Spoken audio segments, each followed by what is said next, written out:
What's up, YouTube? T-Moose here. Now, 2021 had some really decent animation films that was released, but 2022 looks like it'll probably be even better for animation. So, I'm going to be doing my top 10 anticipated anime movies coming out next year. So, here's my list. All right, coming in at number 10. I know this is a little like maybe a little too late for a sequel to even come out, but my number 10 pick, I'm going to go with the Puss in Boots sequel, which is simply titled Puss in Boots: The Last Wish.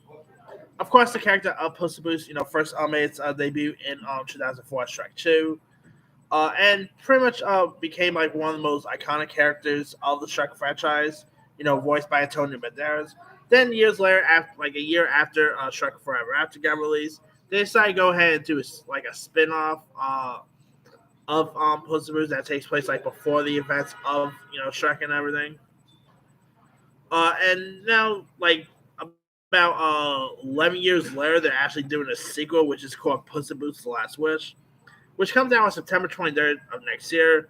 Uh, and here you got Puss in Boots once again, voiced by Antonio Banderas, who sets out on an epic journey to find the mythical last wish and restore um, online. I mean, I'm definitely intrigued to check this one out. I mean, I'm still hoping we get another Shrek movie in the future, but if we can't get another Shrek film, I guess another Puss in Boots will be a better way to go because I really do quite outside of Donkey from Shrek and everything. I've always really liked the Puss in Boots character, and Tony Banderas plays him perfectly. So I mean, it is a little too late for another one. Like this is probably a sequel that should have been made. I don't know, probably 5 years ago and all. But hey, at least it's still getting made, and I'm actually intrigued to check it out. Hopefully, it'll be decent. All right.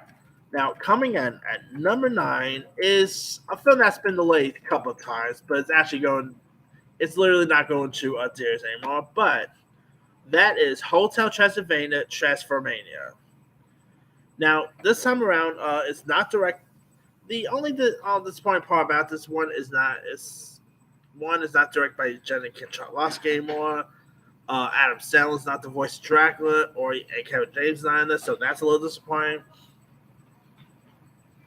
But Hotel Transylvania, by the way, the new one, where Van Helsing's mysterious new invention transformed Drac and his old pals into humans, and Johnny into monsters with their mismatched bodies. Drac and the pack must find their way to switch on themselves back before their transformations become permanent. Now, I have always liked the Hotel Transylvania films. I found them to be pretty fun and everything. And I am interested in checking this new one out. The trailers have looked really decent. Sandler, not being aside, you do got a good voice cast. Like his replacement, Brian Hall, actually voiced the character in the Hotel Transylvania short a couple years ago. So, and he's a really good voice talent too. And other voices in this includes the likes of Selena Gomez, Annie Samberg, Katherine Hahn. We also got David Spades in this, Steve Buscemi, the nanny herself, Fran Drescher, Jim Gaffigan. So we at least we do got some supporting players here, but I'm still a little disappointed no Sandler or Kevin James, but hopefully this fourth one will be decent. It's supposed to be the final installment, so there's that too. And it's disappointing this thing's not going to there, especially after the first 3 films in the franchise has made like pretty much close to a billion there. So it was that. All right. Coming in at number 8, of course, the trailer for this got released not so long ago, and that is, of course, The Bad Guys. Now, this is actually based on a book, and it's pretty much after, here's what this one is about. After a lifetime of legendary heists, notorious criminals Mr. Wolf, Mr. Snake, Mr. Piranha, Mr. Shark, and Mr. Tarantula are finally caught to avoid a prison sentence. The animal outlaws must pull off their most challenging con yet, becoming model citizens. The voices, of course, is led by Sam Rockwell, who voices Mr. Wolf. Other voices includes the likes of Aquafina, Anthony Ramos, Craig Robinson, Zazie Beetz, Mark Maron's in this. Alex Borsi, Lily. So you got some really cool voices in this. The trailer does look really cool. I obviously it's a movie called Bad Guy, so you gotta have Billie Eilish's Bad Guy song in the trailer. So there's that. I'm definitely intrigued to check this one out. It is of course DreamWorks, so we'll see how this one shapes up. All right, number seven. I'm gonna go with Minions: The Rising Gru. Now this of course is supposed to be like a prequel to the Despicable Me franchise, in a way. And this is, of course, a movie that's been delayed countless of times. Obviously, the pandemic helped everything up. But it looks like this is still coming out. And it's the untold story of 12-year-olds who dreams of becoming the name the greatest villain in the world. And you actually got Steve Carell, who's literally voicing a 12-year-old Gru, which I think is really cool. Now you also got a really cool voice cast. Besides Steve Carell, the voices include Taraji P Henson, Michelle Yeoh, John Claude Van Damme, Russell Brand, Julie Andrews, Dolph Lundgren, RZA, Danny Trejo, Alan Arkin, Xena Warrior Princess herself, Lucy Lawless is even in this. So we got some really cool voices here. So hopefully it'll be decent. And I have dug the Despicable Me franchise, and I didn't mind Minions. So and the trailers that got released look decent. So hopefully this one will be as good. All right, number six. I'm gonna go with this. Might be too unpopular because people are not a fan of the casting here, but I'm gonna go with the Super Mario Brothers movie. That's right. It's not really doesn't really look like it's actually gonna be tired of that. But I admit I don't mind the voice so much, the voice cast so much.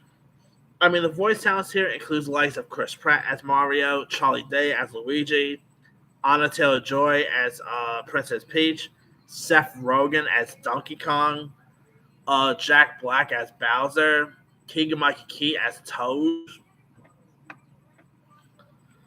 I mean, you got some real. I mean, Fred Armisen is Cranky Khan. I don't know. This could possibly be a thing. Maybe set like a whole Nintendo universe. I'm guessing. And just think of it. Next year, we're literally going to be having both. Just think of it. Sonic the Hedgehog and Mario is all going to be in the same year next year. So, oh, and by the way, Sonic the Hedgehog is not in my list because that's technically not animated. So, yeah. But hey, I mean, let's be real. This Super Mario Bros. Movie cannot be as bad as the. Let's be real. This one cannot be as bad as the 1993 version, but we'll see. All right. Number five, I'm gonna go with DC League of Super Pets. Of course, this is of course, DC League of Super Pets is based on the iconic DC comics. Now, if you guys don't know much about the story of this one, you got Crypto, the Superdog, and Superman are all best friends. And of course, this is pretty much like where Crypto the Superdog is teaming up with a ragtag group of animals to master their own newfound powers to rescue for a rescue mission. I mean, you literally got Dwayne Johnson voicing Crypto, which I think is great. A little skeptical with Kevin Hart as Ace on the Bound Hunt. I mean, seriously, Kevin Hart voicing Batman's dog. Oh, okay, we'll see how that turns out. Of course, other voices includes likes of Keanu Reeves, Diego Luna, John Krasinski, Kate McKinnon. You got some really cool voices here. So hopefully, the trailers have looked really decent. So we'll see how this one turns out.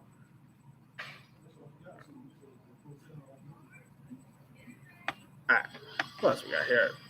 All right, coming in at number four, I'm gonna go a Netflix anime film, and they've had outdone themselves this year with Mitchell vs. Machines and Luca. So my number four and anticipated anime movie of the year is When They're Wild.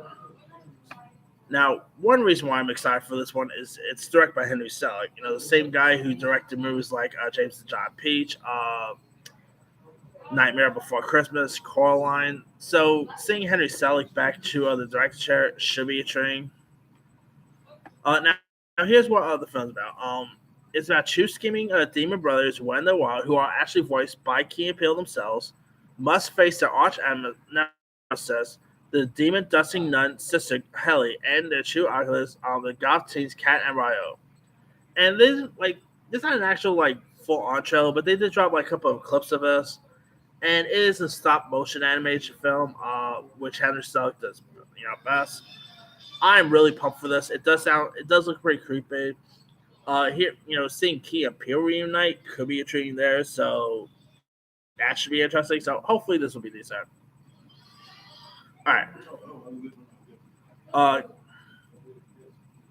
Now I'm at some reason I do not have Turning Red on my list.